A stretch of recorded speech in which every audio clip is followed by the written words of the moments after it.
السلام علیکم ناظرین، ہائی ٹیک نیوز کے نیشنل اور انٹرنیشنل خبروں میں آپ کا خیر مقدم ہے۔ میں ہوں نیہا خان۔ نظر ڈالتے ہیں آج کی اہم خبروں پر۔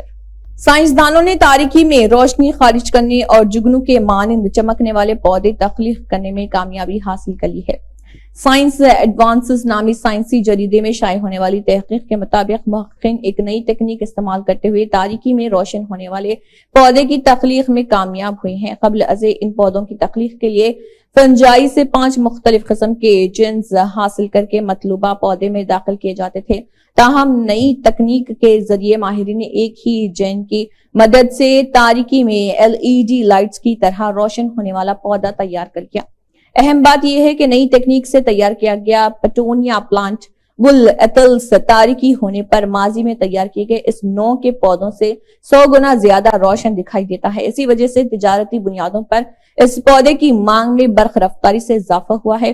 یہ تحقیق لائٹ بایو نامی فورم کے تحت کی گئی ہے اور یہی فورم فائر فلائی پٹونیا کی فروخت بھی کر رہی۔ لائٹ بایو کے CEO کے مطابق فائر فلائی پٹونیا کی مانگ تیزی سے بڑھ رہی ہے اور ہم پہلے 2 بار اس کی پیداوار میں اضافہ کر چکے ہیں اور جلد ہی اس میں مزید اضافہ کیا جائے گا۔ لائٹ بایو کے مطابق لوگ فائر فلائی پٹونیا کو اپنے باغیچوں، گھر کے لان اور کچن وغیرہ کی سجاوٹ میں بھی استعمال کر رہے ہیں۔ امریکہ اپنے فضائی بیڑے میں ایک ایسا ہائپرسونک بمبار طیارہ شامل کرنے کی منصوبہ بندی کر رہا جو 11,265 کلومیٹر فی گھنٹے کی رفتار سے پرواز کرنے کی صلاحیت رکھتا ہوگا۔ 33 کروڑ 43 لاکھ ڈالرز لاگت کے پروجیکٹ میں اور میہیم نامی منصوبے کا مقصد ایک ایسا تیز رفتار بمبار طیارہ بنانا ہے جو دیگر ممالک کے جدید فضائی دفاع کی آنکھوں میں دھول جھونک سکے۔ اس خفیہ منصوبے کے متعلق بہت محدود معلومات ہیں، لیکن امریکی ایئر فورس معاہدے کے مطابق میہم متعدد مشن کو انجام دینے والا ایک پروجیکٹ ہے جو سروے اور حملہ کرنے کے لیے استعمال کیا جا سکے گا۔ اس طیارے کے متعلق خیال کیا جا رہا ہے کہ اس میں 2 ہتھیار نصب ہوں گے۔ اس کے علاوہ اس میں ایک ہائپرسونک ڈرون بھی ہوگا جس کو استعمال کرتے ہوئے دشمنوں کے علاقوں کا سروے کیا جا سکے گا۔ دستاویزات میں لارج یونیٹری پے لوڈ اور ایریا افیکٹ نامی ہتھیاروں کے متعلق بتایا گیا ہے جو ممکنہ طور پر میزائلوں کی جانب اشارہ ہو سکتا ہے۔ سامنے آنے والی معلومات کے مطابق یہ طیارہ آواز کی رفتار سے 10 گنا زیادہ تیز یعنی کہ 11,265 کلومیٹر فی گھنٹے کی رفتار سے پرواز کر سکتا ہے۔ گوگل کی جانب سے اینڈرائیڈ صارفین کے لیے ایک نیا فیچر متعارف کرایا جانے والا ہے جس کو استعمال کرتے ہوئے گوگل پلے اسٹور پر بیک وقت 2 ایپس کو ڈاؤن لوڈ کیا جا سکے گا۔ گوگل کی جانب سے اس فیچر کے متعارف کرائے جانے کے بعد طاقتور پروسیسر کی حامل ڈیوائسز اور اچھے بینڈویڈتھ کا انٹرنیٹ رکھنے والے صارفین بہتر طریقے سے ڈاؤن لوڈنگ کر سکیں گے۔ 2019 میں گوگل نے اس فیچر کا تجربہ کیا تھا لیکن اس کو بڑے پیمانے پر نافذ العمل نہیں کیا گیا تھا، لیکن اب ایسا ظاہر ہوتا ہے کہ کمپنی کی جانب سے یہ فیچر عالمی سطح پر صارفین کے لیے متعارف کرایا جانے والا ہے جو گوگل پلے اسٹور کے استعمال میں واضح بہتری لے کر آ سکے گا۔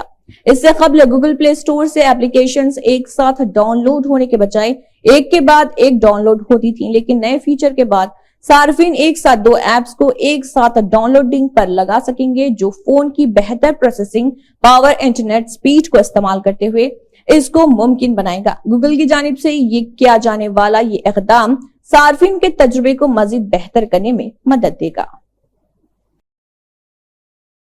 بہت سے لوگ سحری میں بہت زیادہ پانی پیتے ہیں اور ان کا خیال ہوتا ہے کہ ایسا کرنے سے ہمیں پورا دن پیاس نہیں لگے گی۔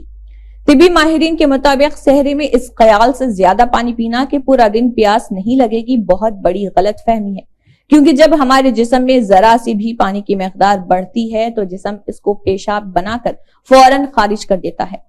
ماہرین کے مطابق سحری میں بہت زیادہ پانی پینے کی صورت میں آپ کو بار بار واش روم جانا پڑتا ہے اور اضافی پانی پیشاب کی صورت میں 1 یا 2 گھنٹے میں ہی جسم سے نکل جاتا ہے۔ ماہرین کے مطابق سحری میں صرف اتنا پانی پینا چاہیے کہ اس وقت کے لیے آپ کی پیاس ختم ہو جائے، کیونکہ آپ نے کھانا بھی کھایا ہوگا اور پانی بھی زیادہ مقدار میں پی لیں گے تو وہ معدے کی خرابی اور تیزابیت کی وجہ سے بنتا ہے۔ ماہرین کا کہنا ہے کہ روزے کے دوران پیاس سے بچنے کے لیے خود کو ہر ممکن طور پر دھوپ سے بچائیں تاکہ آپ کے جسم سے پسینہ خارج نہ ہو، کیونکہ پسینہ خارج ہونے کی صورت میں ڈی ہائیڈریشن کا خطرہ ہوتا ہے۔ خواتین گرم ماحول میں کچن میں کام کرنے سے اجتناب کریں اور کوشش کریں کہ صرف ضروری کام کے لیے ہی چولہے کے قریب جائیں اور سبزیاں کاٹنے کا کام پنکھے کے نیچے بیٹھ کر کریں۔ سائنسدانوں کا ماننا ہے کہ پھلوں پر اڑنے والی مکھیاں دماغ کی رسولیوں کو بڑھنے میں روکنے میں مدد دے سکتی ہیں۔ برطانیہ کی یونیورسٹی آف پلائی ماؤتھ میں قائم brain tumour research centre of excellence کے ماہرین نے ڈروسوفلا نامی مکھی کو استعمال کرتے ہوئے رسولی کے بڑھنے کے پہلے مرحلے کے دوران خلیوں کا معائنہ کیا۔ یہ تحقیق گلائبولاسٹوما جیسے انتہائی قسم کے رسولیوں سمیت گلائیوما رسولیوں کو مزید سمجھنے میں مدد دے گی۔ گلائبولاسٹوما رسولیاں انتہائی تیزی سے بڑھتی ہیں اور صحت مند بافتوں کو نقصان پہنچاتی ہیں اور ان مریضوں کو زندہ بچنے کی شرح نہایت کم ہوتی ہے۔ اس کی علامت میں سر درد کا بدتر ہونا، متلی اور خے کے ساتھ دھندلا دکھائی دینا اور دورے پڑنا شامل ہے۔ EMBO رپورٹس میں شائع ہونے والی نئی تحقیق کی سربراہ ڈاکٹر کلوڈیا بیروس کا کہنا تھا کہ ان کی ٹیم نے ایسے عمل دریافت کیے ہیں جو رسولیوں کے بننے اور بڑھنے میں مدد فراہم کرنے میں اہم ہو سکتے ہیں۔ ان کا کہنا تھا کہ ڈروسوفلا مکھی کو بطور ماڈل استعمال کر کے محققین نے دماغ کے اندر بننے والی رسولیوں کے ابتدائی مرحلے میں خلیوں کی شناخت اور ان کا معائنہ کیا۔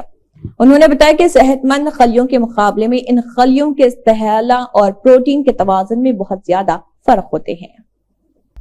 ایک نئی رپورٹ میں انکشاف ہوا ہے کہ مہاسوں یعنی ایکنی کے خاتمے کے لیے استعمال ہونے والی بعض مصنوعات میں بینزوئن کی بہت زیادہ مقدار ہوتی ہے جو کہ کینسر کا باعث بننے والا کیمیکل ہے۔ میڈیا رپورٹس کے مطابق امریکہ میں ایک نجی لیبارٹری ویلیشیور نے بینزوئل پیرو آکسائڈ پر مشتمل کئی ایک مصنوعات کا تجزیہ کیا جس میں بینزوئن کی اعلیٰ سطح پائی گئی۔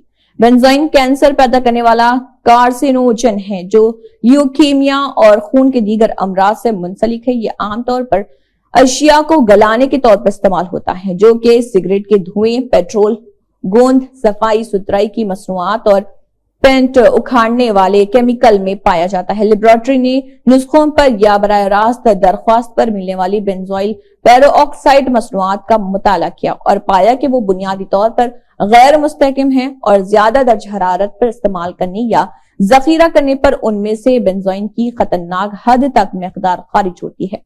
ویلیشیور لیب نے اپنے جاری کردہ بیان میں کہا ہے کہ بینزوئن ایسی مصنوعات میں خود پیدا ہو سکتی ہے اور ممکنہ طور پر ارد گرد کے ماحول میں شامل ہو سکتی ہے۔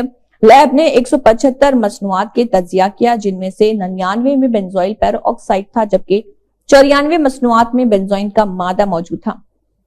لیب نے فوڈ اینڈ ڈرگ ایڈمنسٹریشن ایسی مصنوعات کو مارکیٹ سے واپس اٹھوانے کے لیے درخواست بھیج دی ہے۔